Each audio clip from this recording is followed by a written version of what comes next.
Hey everyone, this is Rob Hull for ToyHypeUSA, and I am here at New York Comic Con with the one and only Todd McFarlane. Thank you so much for fitting me into what is, I'm sure, an incredibly packed schedule for you. No, we appreciate you coming and giving us the time.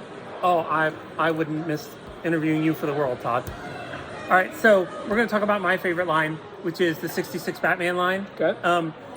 How much more longevity do you think it has? It's been going for a few years now. Yeah. I mean, obviously the beginning of it was the easy part, right? You know, you take the core characters that have been there since obviously the inception of the inception of the actual show itself, and then we expand it, and then we keep asking ourselves a question. And once you sort of get to the end of any road, do you then do a 66th version of newer characters? Like you just use it as a form factor, right? And we tried it. Like again, we've got some stuff like on superpowers and stuff like that, where we go, hey, let's do the Joker who laughs, right? Which is obviously 30, 40 years past when that originally came out. But the form factor of what the superpowers looks like, you theoretically can put anybody in there. So could you do sort of the fun version of any DC character and imagine what they would look like if they had been in the sort of Batman original TV show? I don't know. Those are some of the fun conversations we have. And we saw that you did the Superman and the some of the characters from the comic book. Yep. So most notably, you did the Batgirl from the comic book. Yep. Do you have the likeness rights to, and will you be doing Yvonne Craig? No. Okay. No, for whatever reason, my understanding, and I could be wrong, so is that everybody wants to try and secure the rights in a proper fashion, and I think that Warner Brothers doesn't feel like that they got there, and then unfortunately she passes away, so you can't go back. I mean, I guess you could deal with her estate, and try to figure it out. But for right now, they just tell us to, find other options. And I only ask because you've advertised the cycle. So obviously, like the whole rumor mill started up. Oh, he's doing the cycle, so she must be coming. No, we don't have permission for that right now. I mean, the moment they tell us, then we'll jump on it, because she was one of my favorites when I was a kid, sort of watching her in that beautiful tight purple leather outfit of hers. So. And then the other big question, of course, is the non-superhero characters. You've done the Alfred, which is amazing, by the way. The likeness of Alan Napier is amazing. And everybody's been asking about, Bruce and Dick without the suits on. Yeah. And of course, the holy grail of 66 Batman figures, Madge Blake and Harriet. Yeah. So I'm trying to think if we have rights to her likeness or not. I know we've talked about her before, but again, you would go down in history as the 66 Batman hero on high if you could get an Aunt Harriet figure out, because no one's been able to do that before. So, and there might be a reason, either for sales or because they just like Batgirl.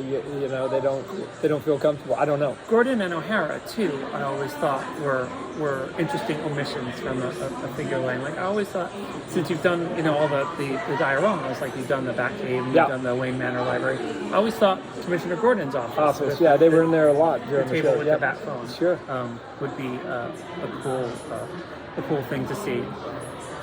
And then another Alfred with his green apron. I always thought would be a cool thing. I mean, you've done.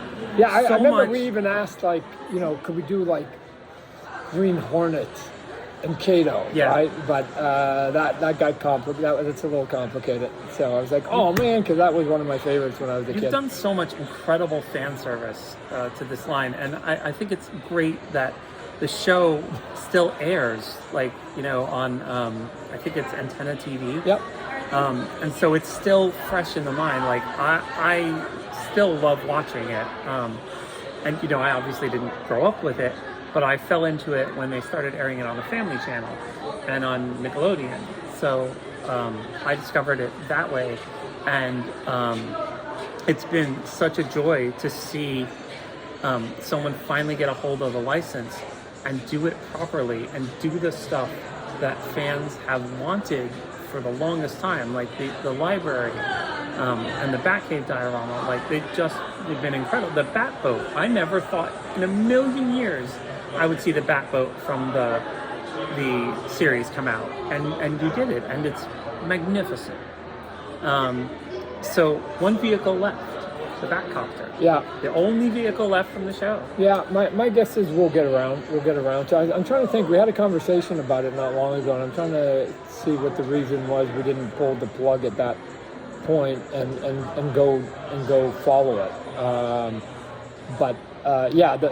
All those vehicles, for me, when I watched them as a kid, they were all just awesome, right? So we have to get it so that if nothing else, even if you don't want to collect figures, that you could have like all the various vehicles that were in the show like all lined up and just go, this is just the physical version obviously on a small scale of all these vehicles that were part of that magical time that, to me is like my Batman, right? I mean, again, I'm old, so and you're with me that that was our first Batman, right? So Michael Keaton came sort of second down the line, but my kids, Michael Keaton, that's their Batman, right? So I never thought in a million years I would see a Wayne Manor Library diorama. So when I was able to go and purchase it, it was like the biggest joy for me, because I always thought that it was so weird that everybody did just the Batcave, and then the other part of the Batcave was just sort of ignored. Yeah.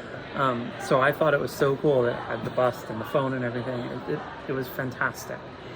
So switching gears to my other favorite Batman love, which is the animated series. Yeah, lots of people. That's so a favorite nice for lots of people. So nice to see animated figures back on shelves and continuing the incredible legacy that DC Direct set up for the animated series. I vividly remember when the first wave of DC Collectibles animated series figures came out. I went up to Kevin Canary and thanked him for making the 20-year wait for 6-inch Batman the Animated Series figures worth it. And it really was. And it's great to see you not only continuing what they set, but improving upon what they set. Your figures are incredible. Yeah, well, I mean, it's interesting. A lot of people have done some really great sort of figures for DC characters over the decades, right? So I'm in good company, and it gets difficult at times, especially if you're doing something like Batman animated, to say, hey, it's got a style, it's got a look. You don't get to deviate from it, right? It's not like what I do with my other toys, where I go, I'm just going to make them look cooler, right? You can't add that element to what you're doing. So some of the things we look at are scale and price and playability, toyetic stuff, basically is the word we use, and which can include like buttons and lights and whatever. I don't know. You just try and find something so that you don't feel like you're exactly repeating what went before you, so that yours can stand just a little bit off to the side. Not necessarily better, because everybody's using the same reference to begin with, but just to add a little bit of a touch that somebody else might not have done before. I just love that you were able to single card release Alfred, because I missed my shot at Alfred the first time around, and it was always like a hole in my collection. And so now I was able to fill it, and I was so grateful to you. But that brings up a question. You've re-released the Batmobile, you've re-released the Batwing. Is the Batcave diorama next? It's not coming next on our conveyor belt right now. It's a conversation. The big piece of that topic is that the car is like big, and then now to accommodate it with a Batcave, like you got to get kind of really big, right, to make it make sense. Now, It's possible because we just came out and we're coming out with something for I saw it. It's extraordinary. the Lord of the Rings animated series. 7 foot long, I believe. Yeah, we got the castle. It's 7 feet long. So theoretically, depending on the reaction of that, then that allows us now to do big stuff, Right. and it not have to necessarily be plastic, because the retailers aren't going to give us any space Right. for something so giant. Well, we'd I know have to compress it anyway. But yeah, it would be cool to actually have that diorama. Yeah, I know when DC Collectibles did it, they just did the computer, like the large computer bit with like a backdrop. Yeah. Which, if you wanted to re-release, I'd be fine with. Yeah. No. I know what you're talking about. A place where you could actually park the car, and it seems. Well, and also like cool. the computer chair for Batman to sit in. Right, and the pole coming down where they come down, and the cage and stuff. So, yeah, all of it, right? All of it. So. Yeah, I mean, I just like I'm so excited to see, and I'm also excited to see you releasing characters in the animated series line that didn't get figures the first time. Like Maxi Zeus is a perfect example. Like, never saw a Maxi Zeus figure. Well, we look at our figures at times that you don't have to always do like the A+ characters. Matter of fact, if you do them too fast, then you run out real quickly. But we also look at the characters, as you're mentioning, that were never made, and so we go, all things being equal between that character and that character was never made. Why don't we do it? Because it becomes their rookie card, right? I mean, in sports vernacular, I'm a sports guy.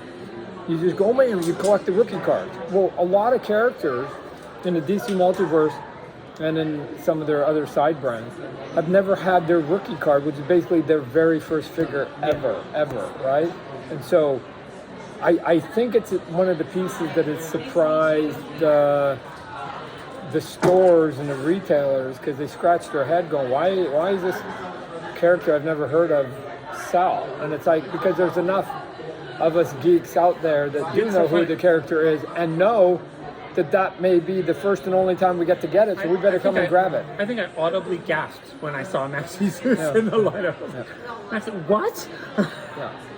Now, do you have more characters like that?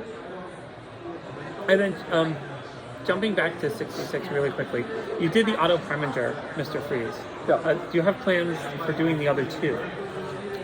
George Sanderson and Eli Wallach? The answer is always yes. Here's what we would like to do. Right. And then what we have to do is ask, obviously, permission to make sure that they want us to do it, and or it's legal for us to do it. I don't know what the status is of the other two. We just wanted to get the first one out and see how that one sold. And then face sculpt on that was extraordinary. No, that one turned out really nice. Yeah, like I have to say, that's one of the things that has really struck me as so extraordinary about this line. Like, most of the people who you're doing figures of are no longer around to approve their likenesses. So, like, the fact that you're doing this off of reference photographs and, TV show stills and everything, and it's coming out so photorealistic, is really a super huge credit to your sculptors. And I agree. And a tip of the hat to my sculptors in the factories when it all works, right? Let me just tell you, it's the blessing and the curse of making toys, which is that it's a very imperfect industry. Yeah. And just because you got one figure right, and you're right, and we've done them, and you go, oh man, that look just like them, and then you get the one right next to it, and you go, what happened there, right? And it can be sometimes. The Eartha Kitt Catwoman blew my mind. Sometimes in the same line, you can go from a 10 out of 10 to like a 3 out of 10, and you're going, what happened, right? And you get things like, you can imagine, you're doing a head that's this big. So anything slightly goes wrong, and it can distort it. One, we don't sculpt it completely good. Two, you get a little bit of deformation. Sometimes you get shrinkage. And then sometimes when they're painting, they're just not putting sort of like the eyebrows in the right spot, or the highlights, or they make the lip colors too big or whatever.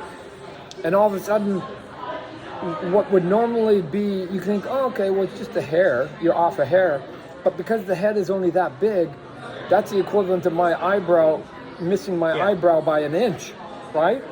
So it changes and distorts stuff. So whenever those ones do come out, I would put the Arnold Schwarzenegger, Mr. Freeze, for the Batman movies in that category too, right? That head was like, that's him. The unmasked Riddler figure is always amazing because the crinkles in the corners of Frank Gorshin's temples, amazing.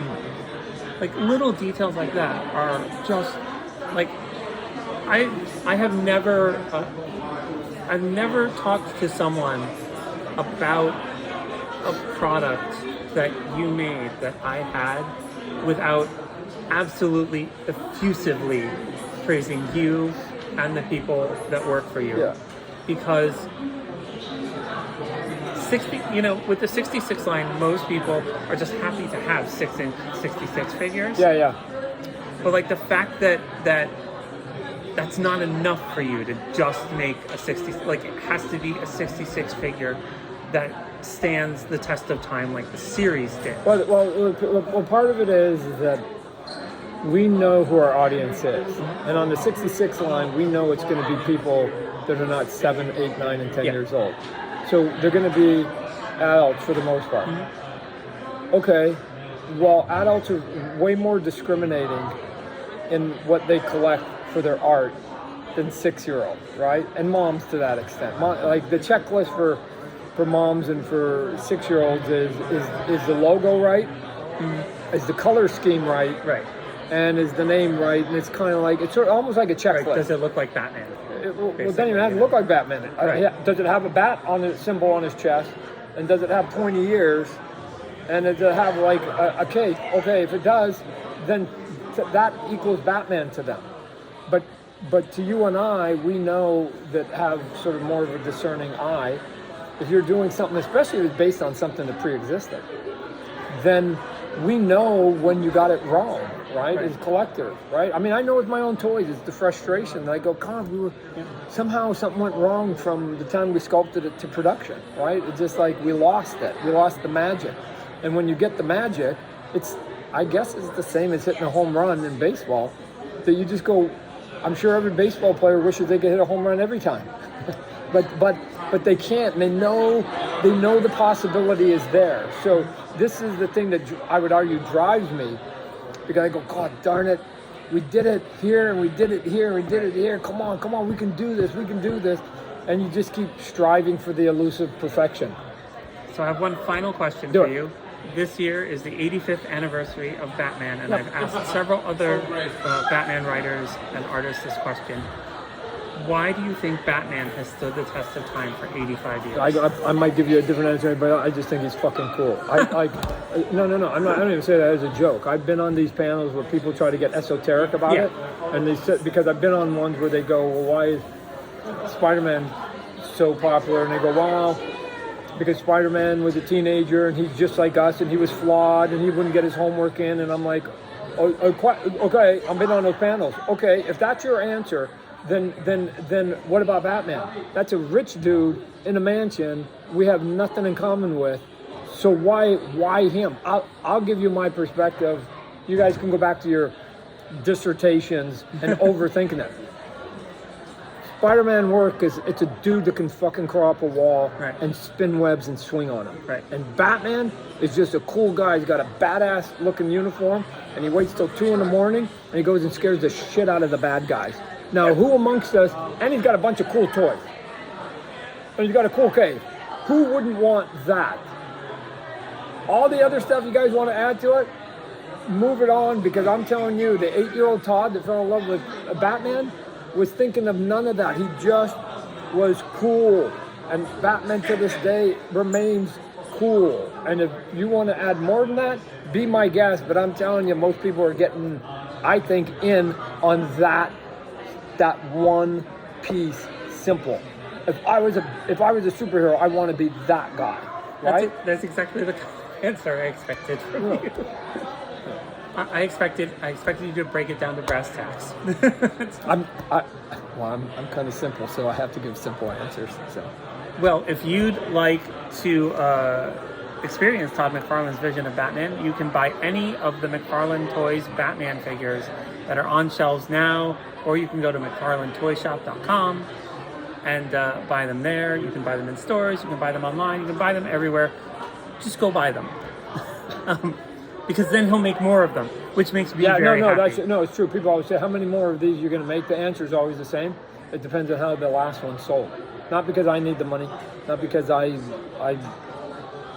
need to lead a better life, but if they sell, the retailers will then order more. It's that simple, right?